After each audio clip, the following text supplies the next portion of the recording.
call to order Veterans Division. And, No, it's fine. would Reverend Newton, would you lead us in the pledge? It's off. Yeah. Pledge allegiance to the flag of the United States of America and to the republic for which it stands, one nation, under God, indivisible, with liberty and justice for all.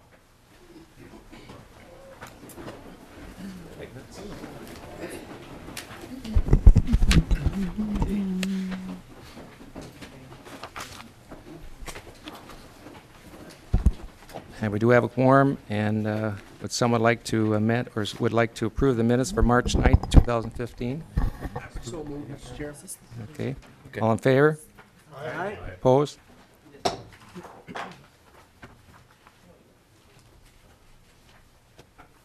Okay, we're going to go with our first, change the schedule a little bit, and we'll go with House File 506. Mr. Schoen, would you introduce yourself and also present your bill? Thank you, Mr. Chair and members, Representative Schoen. If you would be so kind as to you or one of your committee members to move the delete all amendment that's before you as well, and that'll get the bill into the final shape that it's traveled through the Senate as well too. Reverend Schoen, I will move your delete all amendment. That is The A15. the A15. Thank you, Mr. Chair. Mr. Chair, members, this is about temporary licensure for veterans. I'm going to save you the pain. Let's turn you over to the expert, and we'll make it quick, and we'll get you on with your day here. Just 1 minute. We have to vote on the amendment. Oh, I'm sorry. All in favor? Aye. Aye. Opposed? Prevails. And this is about, Mr. Chair and members, this is some connecting some gaps between statutes from legislation that we did in the previous biennium.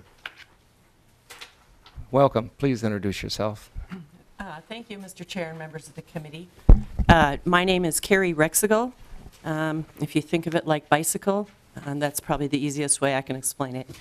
And I'm the Executive Director of the Minnesota Board of Behavioral Health and Therapy. And the bill started out as just a bill for my board to incorporate temporary licensure language that came out of last session. Along the way, several other licensing boards needed the same thing done, and so in the interest of efficiency, we combined our efforts. So this will be, if passed, language for 6 licensing boards. I really don't have much more to say unless you have questions for me. I don't believe any of my colleagues are here, but if anybody has any questions, I'll do my best. Are any questions from the committee? Any questions from the public? If not, And I Mr. will- Chair, I believe this needs to go to health reform, as that's where the that- major substance of the bill lies. I see that in my notes. Oh, good. I'm hoping that was where it was at. And with that, I will move House File 506 as amended to Health and Human Services reform. All in favor? Aye. Opposed? Motion prevails. Thank you all. Thank you. Thank you. Thank you.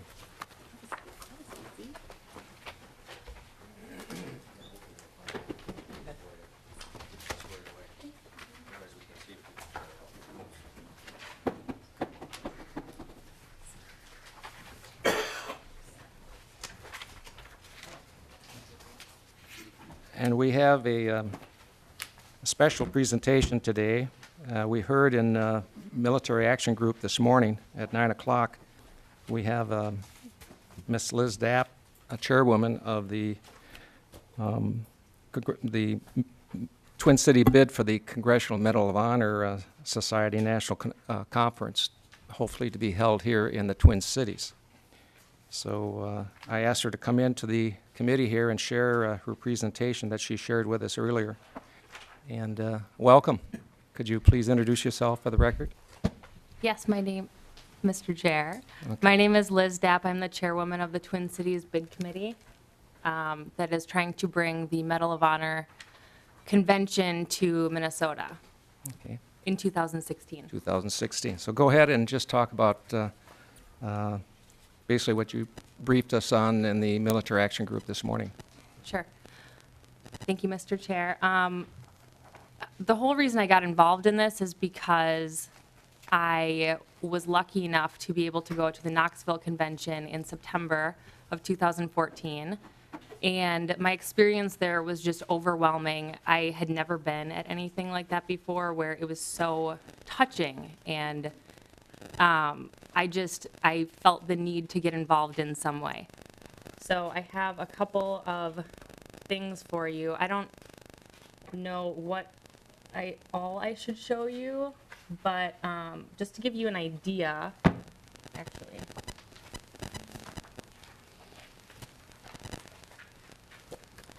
It's a week-long convention that we are planning to hold the first week of October or the last week of September in 2016, because October is Veterans Month, and it wraps up at the end of, can you see this? Sorry. It wraps up at the end of the week with a gala, the Patriot Awards Gala, which in Knoxville, there were 1,400 attendees.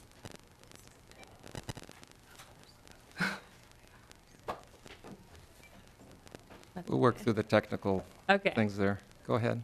The Master of Ceremonies was Gary Sinise, who I think you probably all know is a huge military and veteran advocate. The Patriot Award went to the Honorable Samuel Anthony Alito Jr. of the Supreme Court. The Distinguished Citizen Award went to David Faherty, who is a professional golfer. Tex McCrary Award for Excellence in Journalism went to Jake Tapper of CNN, and the Bob Hope Award went to Mark Wahlberg. So this is a big deal. We're trying to raise $3 million to host it. It is all sponsorship funded. So we are going to hit all of the Fortune 500 companies in Minnesota. They are all yellow ribbon certified, so that's a plus. They care about the military. They have programs in place to support the military. And now you'll be going to New York, I understand. Yes, thank you, Mr. Chair. I will be going to New York next week on Monday to present. Originally, Atlanta and San Antonio were also supposed to be presenting. However, they have backed out because they apparently are not ready at this point. So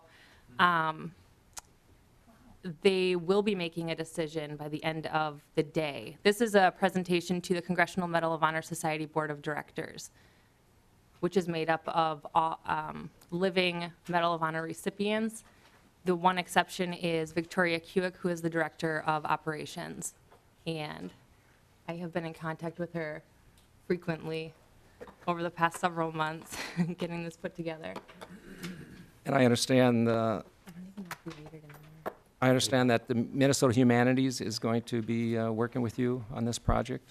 That is correct, Mr. Chair. Trista Mattis Castillo has graciously volunteered to be in touch with all of our veteran and military organizations, and we have gotten a ton of great letters of endorsement and fantastic endorsement videos. Okay. And Representative Dettmer, Mr. Chair, here will definitely be on that video. And Representative Newton, too, I think, I Yes. believe, right? Okay. They played very well off each other. Did you have a handout that did you want to pass around? I do not, Mr. Chair, I do not have a handout, That but book- I that booklet? I The booklet? can, do you want me to pass these around? Yeah. Great, thank you. There's two of them. By the way, I just mentioned this morning at the MAG meeting that she could come in and speak to us as a committee, so put her on the hot seat here. Yes, Okay. thank you for that, Mr. Chair. Now, approximately how many are going to do, in the past, the different conventions, how many people attended these conventions? And what are we looking at here in Minneapolis, in the Twin Cities? Mr. Chair and chair members, is that, okay. In the past, the week-long convention consists of many events. There are school visits because the society has a foundation which they are extremely passionate about their character development program. The character development program is coursework and basically just a program to teach kids and teach young adults that everyone has the capacity to be a hero and the courage to do the right thing. So their initiative is just to instill those values in schools and in kids. Especially, I think it would be fantastic for inner city schools. They also make trips to veteran homes, and the VA hospital was another one we were thinking about. They have incredible opportunities for the general public, the community, to meet them at town halls where they can ask questions, rub shoulders. Overall, I think last year there were somewhere around 20 events in total over the 4 days when all of the society members were present. Okay. Questions? Representative Ward. Thank you, Mr. Chair, and thank you for, there. Thank you, Ms. Depp, for bringing this forward so we can know about it. That's a large group, so I'm assuming that you've identified a place where it would be held, and you said October of 2016. Where would that be? Mr. Chair, Representative Ward, right now we're looking at the convention, the gala itself either being held at the Minneapolis Convention Center or the River Center, depending which dates are open. Unfortunately, we can't reserve a space until we have the bid and we have funding. So that's one tiny obstacle that we have. But luckily, the Twin Cities has 2 amazing venues that this could be hosted at. So I guess that would probably be the largest event throughout the course of the week. We're guessing probably 2,000 in attendance. So generally, tables are sold to corporations, businesses, even individuals, and those are the people who would attend. If any seats are not filled, they would then be filled by Minnesota military or veterans. Representative Ward, anything else? Any other questions? Any comments or questions from the public? Were we still getting something video or not? Ms. Dapp? Mr. Chair, I was basically done. So. Okay, okay. Well, thank you so much for coming in, and now you're heading to New York this next week? Okay. Correct, Mr. Chair. I leave on Friday. Make sure you give us a report on, let me know, and I can report it to the committee. Representative Ward? Thank you. I do have one other question. What kind of a presentation will you be making? Mr. Chair, Representative Ward, I have a video presentation that is coming along fantastically. I've gotten video rights from Meet Minneapolis, Visit St. Paul, Explore Minnesota, TPT PBS, several aerial companies in the Twin Cities that have fantastic footage. And then I will also be handing out a booklet, which is being put together by my sister, who is a graphic designer. So we should have a pretty good presentation at the end of the day. Okay, well, thank you, and you are a veteran's wife, I assume. Mr. Chair, that is correct. Okay, well, thank you. Thank you for your service. Mr. Chair, I just want to Newton. thank Liz for the work that she's doing. She's putting this together on the fly, and that's why it sounds a little bit hesitant. But she's just done an amazing job of contacting people and getting things moving, and I think this is going to be a great event, and really look forward to hearing what happens in New York. So thank you very much. Ms. Dapp, maybe another question here. How many Medal of Honor winners do we, people do we have in the United States? Mr. Chair, right now, there are approximately 80 living recipients. 53 total recipients are attributed to Minnesota. We no longer have any living recipients in Minnesota. However, our last recipient who was living in the state was Mike Colillo, who died in December of 2011. Okay. Okay. Well, thank you. Thank you for coming. And Thank you, Mr. Chair. Thank you, chair members. Okay, House File 1556, Representative Luke.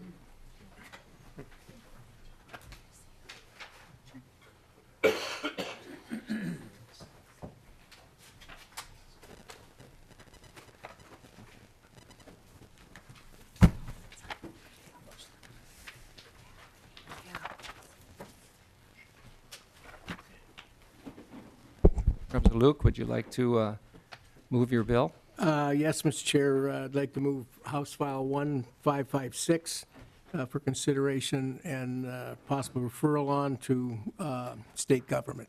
Okay. Please go ahead. Thank you, Mr. Chair and members. This bill would simply adjust our Hire a Veterans Month from the month of May to July. And the reason to consider that is May is pretty busy month already. And when I say pretty busy month, we've got school graduations, we've got, you name it, fishing season, we've got Mother's Day. Just a huge amount of things go on during that month. And so there's consideration to move that, to get a little separation so it maybe would stand a little better on its own. So it's pretty simple request here. So nothing magic or mysterious about it, just trying to get a little better separation so it becomes a little more of a highlight. And, you know, maybe we can't go wrong with putting in the same month as the 4th of July. Okay, are there any questions from the committee? And from the public? Okay, I have a question. Does the state do anything during Hiring a Veteran Month? Is there anything special that goes on? And I believe we've got a gentleman here that can, Please come our through the- Veterans Please come through the chair. Administration can fill us in on lots of things that think go on during that month. Well, Good afternoon, Mr. Chair. Mike McKelney from Minnesota Department of Veterans Affairs.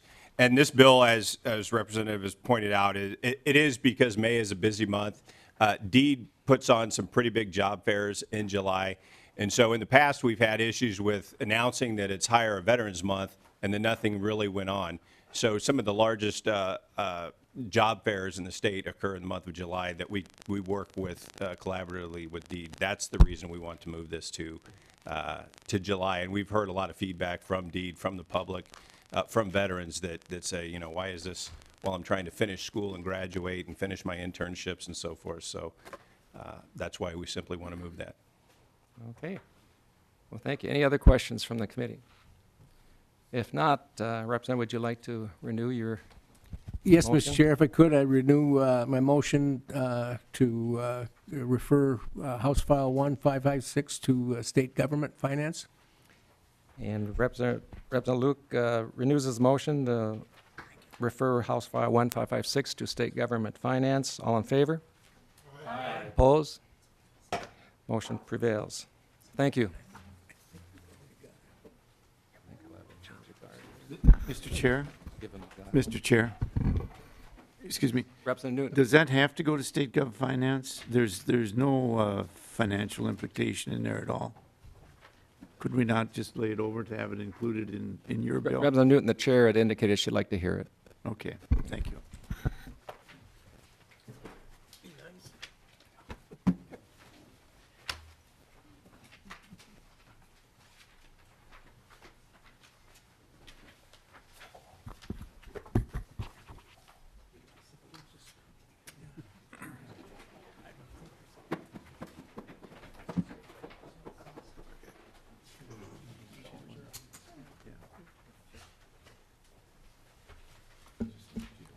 The committee now will take up House File 127.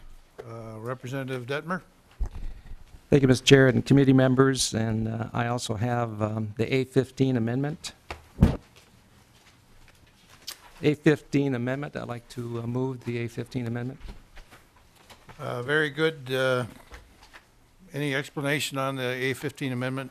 Mr. Chair, the A15 amendment just is a technical change in wording, changing the USS Minnesota Commissioning Committee to now it's the Minnesota Navy League, and it's just proper terms that we're using. Any questions or discussions on the amendment? If not, all in favor say aye. Aye. Opposed, nay. Carried. To the bill, Representative Dettmer. And with that, I'd like to move House File 127. Okay, to the bill. Well, last session, we also carried the similar bill for the commissioning of the USS Minnesota, and we got it through the one committee here in the House. It went through the different various committees in the Senate, and the funding was also included in the omnibus bill, and the funding then was pulled out during the conference committee. And but I feel that we need to really take a look at what's going on here with what the Navy League is doing in Minnesota.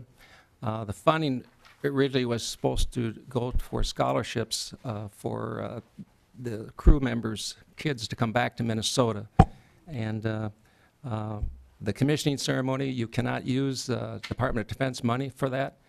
And as other states have done, they've raised private funds and or state funds for commissioning ceremonies. And so I'd like to turn it over to my guests here that from the Navy League and talk about the process that have gone through for the commissioning ceremony of the USS Minnesota. And many of us went out there last year.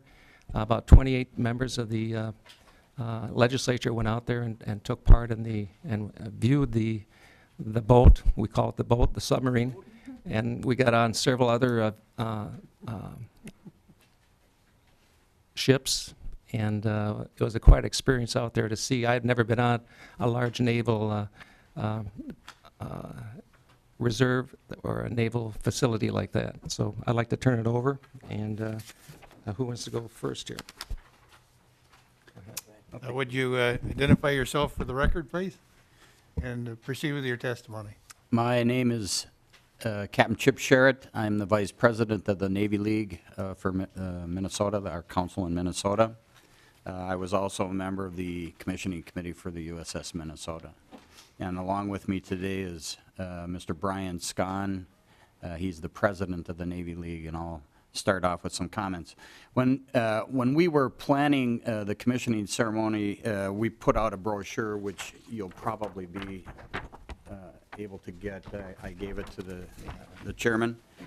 And the things that we wanted to generate our funds for, and we collected funds from the community, and of course we requested funds from the state as well. We were primarily responsible for the non-military activities that went around commissioning, and that included a sponsors luncheon that preceded the event, a formal dinner for the command and the crew, and a VIP breakfast that preceded the actual commissioning ceremony, and then a reception that followed. In addition to that, part of our fundraising was going to be focused on generating funds that could be used for a scholarship program for members of the crew or family members of the crew. And also, the life of the ship is 30 to 35 years, and over that period of time, we continue to have members of the crew come back to the state of Minnesota. Those trips often and generally are not funded by the Navy, and the Navy League is the one that tries to provide the funding to get people to come back. Why do they come back? They come back for public relations visits, for special events, even up to the lead up before commissioning. We probably had 8 to 10 visits of crew members, and it varied from the commanding officer of the boat to other members of the crew. Sometimes people that are native Minnesotans that are serving on board, In fact, our current commanding officer is from Rochester, Minnesota. So it's nice for those members to be able to come back to the state, meet the state, and show how proud they are to serve on the ship that's named after our state.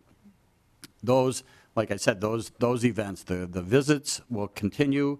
We've set up a scholarship at the University of Minnesota with some of the money that we collected during the initial commissioning, and that scholarship will be coordinated by the state, by the University of Minnesota to identify the people that are requesting that scholarship money, and it'll go in perpetuity until, at least until that money runs out, and we want to find a way to replenish it. So there is still a need, and the statement that the state would make by adding funds to those two activities is that we care about this ship that's named for Minnesota, and we'd like to see the members of the ship come back, whether it's coming back for education or coming back for meeting with the community, which they do regularly. And we've had some great visits for the crew members that came back. Twice we've met with the governor. We brought him over to the Capitol several times. Businesses within the community have requested that when they're in town, they meet. We've had them over at the ROTC unit at the University of Minnesota. They've met with candidates for the surface academies that were interested in talking with them. So there's a lot of different reasons that we try to bring them back, and the visits that they make are always very well received by the state of Minnesota. So. Thank you, Captain Sherritt. Are there any questions, Captain? Representative Ward? Thank you, Mr. Chair. I'm a little confused about the amount of money being the same as it was before, and mentioned scholarships. It seems, I don't know, it feels like a budget would have been helpful for me to see, so I understand what the money is going for. It all sounds good, but I just don't understand what the money is going for. Well, specifically, again, sorry, I'm Brian Schoen. I'm the president of the Navy League, and I was the co-chair of the USS Minnesota Commissioning Committee. The Navy League acted as the commissioning committee, so we shared the similar roles. In terms of how the money would be used, that's, in terms of a budget, we basically said a couple of years ago when we first submitted this, that we wanted this language was actually supposed to be a match dollar for dollar on what we raised privately. We were not asking for any money more than what we could raise privately up to a certain amount. So we didn't necessarily, we knew from our commissioning expenses what our budget was going to be. In this case, because that was denied last time, we now have an opportunity to kind of change our role a little bit, and our role is to support the boat for 30 years. And with that, we're kind of, when you reference a budget, we're kind of looking at whatever is approved, then we budget a certain amount for crew visits over the life of the ship, of the boat. And then when we do that, we're also going to then use the rest to add to the USS Minnesota Scholarship Fund over at the University of Minnesota Foundation. I think it's important to note that the scholarship is managed right now by the University of Minnesota Foundation in perpetuity. If there isn't a USS Minnesota crew member or family member that applies for that, then it goes to an NROTC student.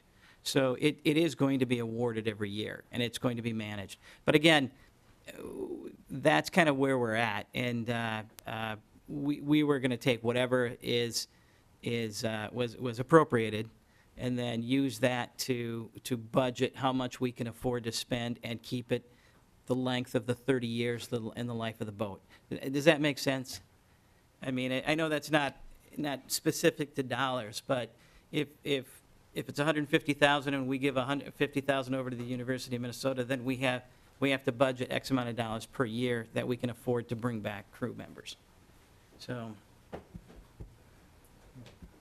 And I might add, there have been visits, like I said, where we only bring 1 or 2 members of the crew back. There have been visits like the air shows that we support, tall ships up in Duluth. We brought maybe up to half dozen of the crew members back because we had a little bit more money. Again, some of that, at that time, was provided for by the government because they allowed that for pre-commissioning reasons. Now, after commissioning, we probably aren't going to be eligible for any Navy money to support those visits. And in fact, half the visits we paid for anyway.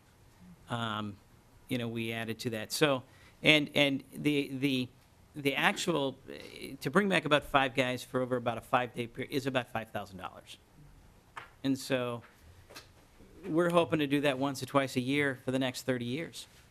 I mean, our role is changing from commissioning committee to how do we support the crew in the boat and not lose touch with the crew in the boat for the next 30 years. I think it's just, comment was that I think this is the 3rd boat named after the state of Minnesota. We had one during the Civil War, one during the First World War, and now about 100 years later, this would be the 3rd boat.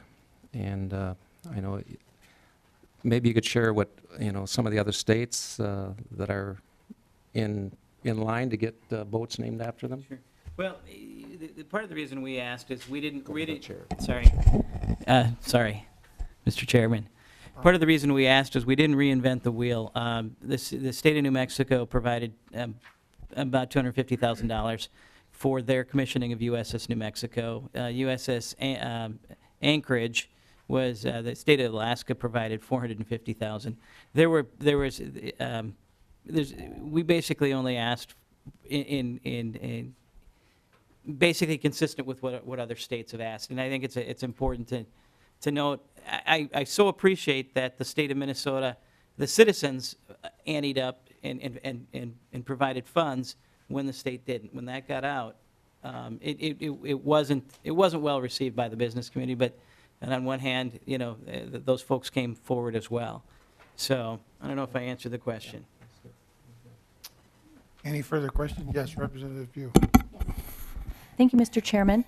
I actually don't have any questions, but I just wanted to comment, I'm just really delighted to see this again, and was so disappointed that it wasn't included, this funding wasn't included in last year's, I believe it was last year's Budget year. omnibus bill. I did participate in a number of those activities where the crew members came to us before the commissioning, as I recall. And having met these young men, most of whom, if not all of them, were not from Minnesota, but they were so highly professional. I mean, it was incredibly impressive. So I was looking, of course, forward to participating in the commissioning, which I did. And I will not ever forget the experience of touring this nuclear submarine. And what was even more impressive than the boat itself was the capability and the competency and the professionalism of the young men who were going to be serving on that boat. And I walked away from the experience feeling incredibly proud of representing Minnesota, and heard about the other states that had vessels commissioned, and the financial commitment that they made to the young men and for the future. And I really think I feel really good about this, making this investment. It's such a point of pride for our state. I see this being a real fundraising opportunity, for the future, not to mention heightening visibility of the caliber of the military who's protecting our freedoms every day, bringing these men back to speak to what it is they are doing for us, and heightening awareness of Minnesotans who have no idea that we even have a nuclear submarine named after us, after our state. I'm just really excited about this, and I think this is a tremendous investment given all of the resources that we spend as a state. I mean, I was not asked to say this, but I'm a real cheerleader for this investment. It's a good thing for Minnesota. So thank you so much, Representative Dettmer, for bringing this bill. Mr. Chairman, can I make one more comment? Yes. USS Minnesota is currently making history.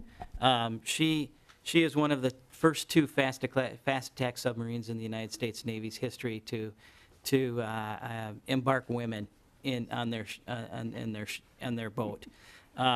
Lieutenant Neil Greenland was the supply officer, and he made a crew visit here in December of 2013, and he was the individual relieved by the new supply officer on board USS Minnesota. So it's and quite frankly, it's cutting edge, it's new, and we want to bring that officer back here to talk about opportunities for women in the United States Navy. So, thank you. We do have an amendment to the bill titled A1, and to that amendment, Representative Newton. Thank you, Mr. Chair and members. I can support this bill if, understanding that we're benefiting 135 members of the crew of this particular boat. However, we have other services that traditionally don't come before the legislature and ask for assistance. I know this is sort of a tradition with the Navy. Unlike the other services, we don't name tanks or airplanes after states. And so what I'm proposing in my amendment is that we have an equal amount of funding that would go to the various relief programs for the Army, Navy, Army, Air Force, Marines, and Coast Guard. That is probably in the neighborhood of 600,000 men and women. And the relief programs provide money when you have a crisis at home. You tend to be stationed overseas. You're in Kuwait or Mogadishu or the Congo, and if family members dies, you have to get home. It's to purchase tickets to get them to be with their families during times of crisis. And so I would appreciate, Mr. Chair, if the committee would consider equal amounts of funding for these various organizations, which I think serves a much larger number of people, but also is just as worthy of consideration. Thank you, Mr. Chair. Thank you. Representative Lueck, did you have comments on this, on the amendment or No. previous? You want us to come back to you on that, or? Okay. Representative Dettmer, any comments on the amendment? Well, we'll take it at this time as a friendly amendment, Good, thank you. and we'll go from there. So, Okay. Thank you, Mr. Chair and Representative Dettmer. Are there any other questions or discussions on the amendment? Representative Purcell. Thank you, Mr. Chair. I'd like to speak in favor of the amendment.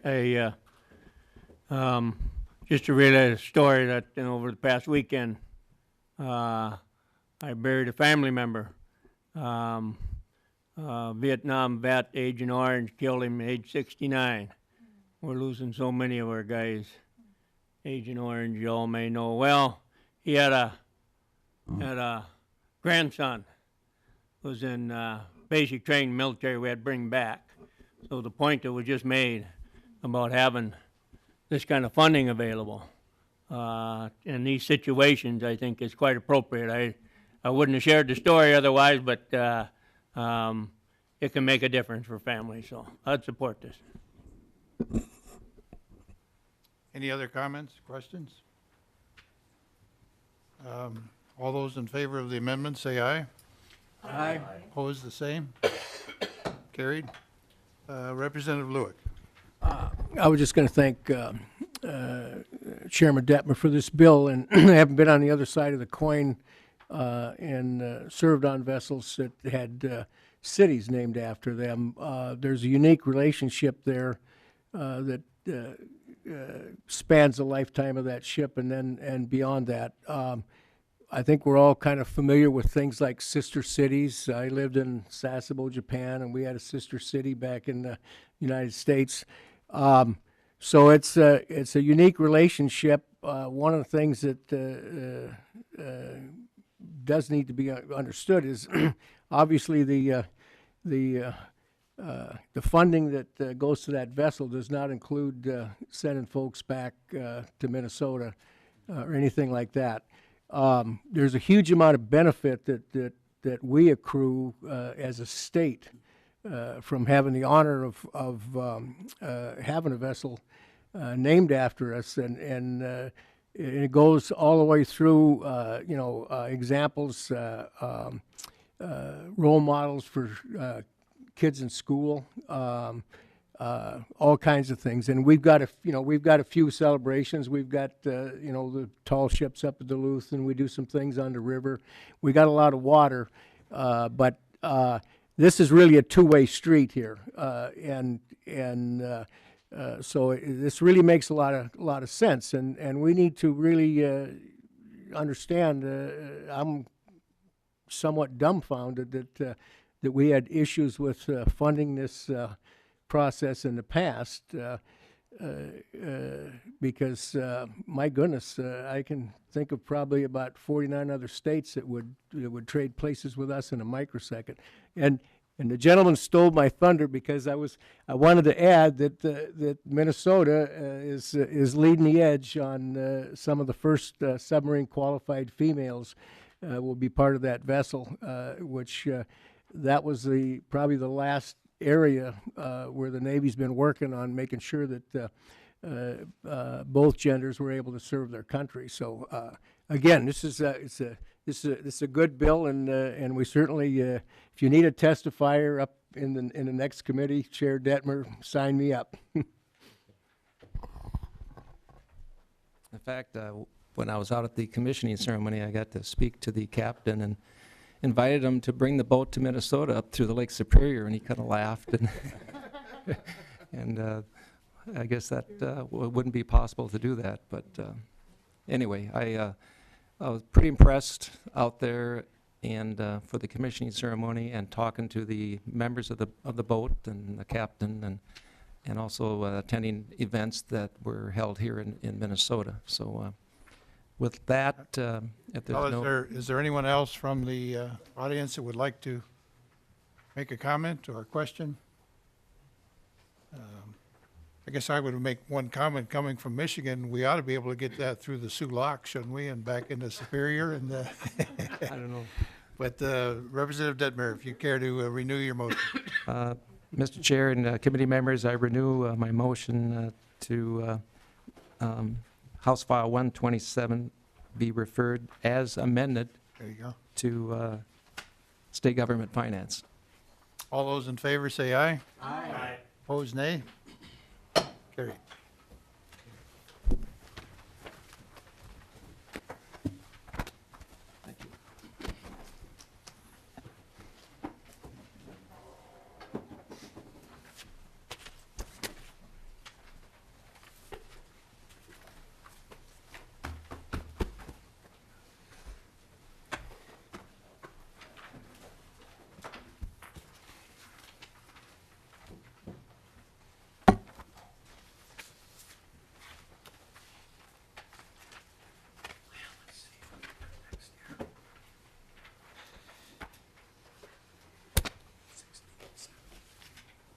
Okay, the last bill that the committee will hear would be House File 1673. Representative Newton. Thank you, Mr. Chair. I'd like to introduce House File 1673. And I don't know where this will go, if anywhere, maybe to State Gov? Mr. Chair. State Governor, you're Mr. Chair and members, this bill is a department bill for the Department of Veterans Affairs, and it does little more than get rid of some obsolete language. And I'll turn that over to Mr. McElhaney from MDVA. Okay, Mr. McElhaney, would you introduce yourself again for the committee? Yes, good afternoon, Mr. Chair. Mike McElhaney, Minnesota Department of Veterans Affairs. And this is an agency bill, and what this does is it asks to repeal the guardianship program, which is a program that was under our purview. It started in 1976, and it was a program that we would provide fiduciary responsibility for incapacitated or, in some cases, incompetent veterans. It's a program that we stopped doing essentially in 2004. Federal law changed, which kind of took the teeth out of the ability to be a good fiduciary for government entities. And so with that, the department essentially stopped the process as well. and many private sector fiduciaries have kind of taken over that role. It employed, well, there was 4 FTE within the department that have since been retrained or attrited naturally. And the VA still provides this service. It's just something that the department no longer does and would have put forward last year as an unsession idea had it been come a little bit sooner to our attention. Okay. Are there any questions? Any questions from the public? With that, Representative Newton, would you like to renew your motion? Yes, Mr. Chair, I'd like to renew my motion that House File 1673 be re-referred to the State Government Committee, and it will be heard on Thursday in State Government, Mr. Chair. Representative Newton renews his motion to refer House File 1673 to State Government Finance. All in favor? Aye. Opposed? Motion prevails. And with that, committee, this committee is adjourned.